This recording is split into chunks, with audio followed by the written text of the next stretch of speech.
The league started in its current inception 5 years ago, and we've been doing the tournaments like you see here as long as that. We've had 165 to 220 teams for 5 years putting on professional paintball tournaments.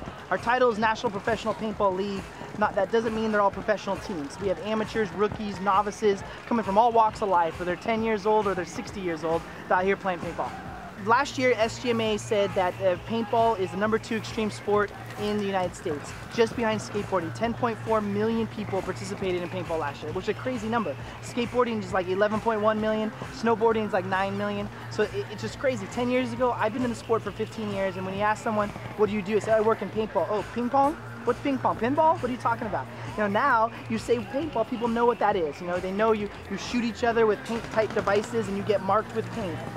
Past that, it's a little different education level on what tournament paintball is as opposed to recreational paintball. Still, 80% of the paintball world play recreational paintball out in the woods. And they go out there, they buy their markers or their equipment from Walmart or their local big box retailer, and then they go out and play in the back of their house and shoot each other and have a good time.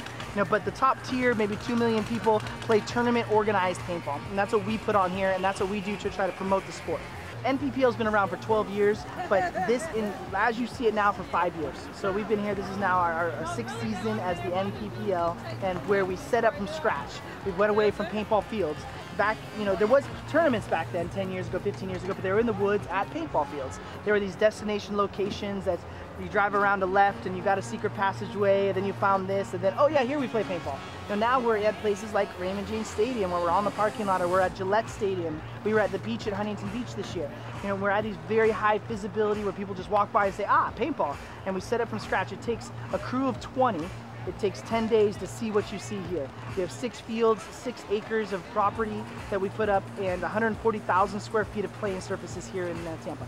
It's international. We have a live webcast going on, and we do it at all our webcasts, and we track where the viewers are coming from. It's like 30% of the viewers are international. There's a couple top teams now that are from, one of them is from Sweden, the Joy Division. They cheer and they talk, and it's interesting, and there's a team from Mexico. I think I'd like to know a foreign language, because if I was out there, I can't understand what they're saying. They're like, they're communicating, going around here, I'm going around there, and they got to figure it out pretty good. Paintball here in the States is just a step ahead of paintball anywhere else. And so those other international areas from everywhere, from Africa, from England, from Australia, they're all checking in to see what we're doing, and hoping. They always call me and say, Shawn, come bring the NPPL to Austria, come bring the NPPL here. Of course, we can't duplicate it, but we try to make our brand and make a good quality environment for everyone.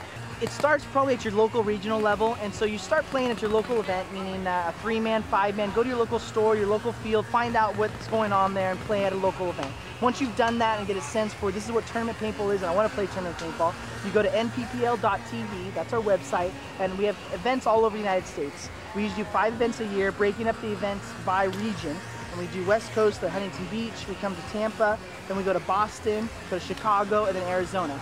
So even if this is your first year playing paintball, you played your regional event and you're coming down to Tampa and you want to play, or you're going to Boston or wherever, and you can sign up as a rookie division. There's rookie teams here, 60 teams that have never played paintball in this environment before. And I keep on getting the cards saying, Shawn, this is our first time. We have a team from Aruba that just barely speaks any English. And whenever they come and tell me, say, Shawn, we're having the best time ever.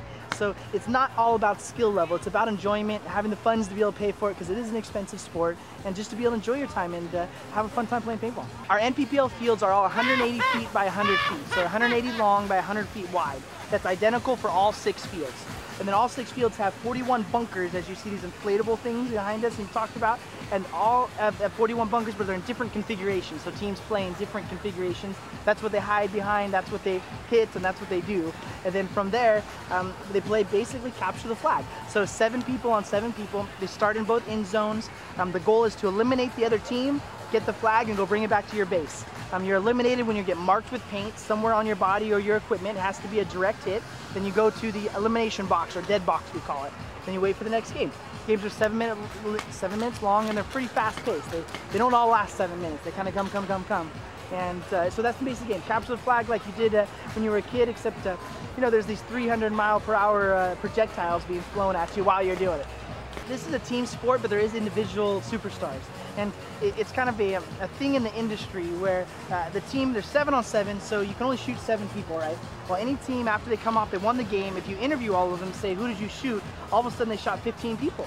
You know, there's 15 people to shoot. Everyone will claim that they shot that person. So it's real hard to keep individual stats. We mostly keep team stats, and we keep team points, meaning if you eliminate the whole other team and you keep all 7 of your people alive, you get 100 points.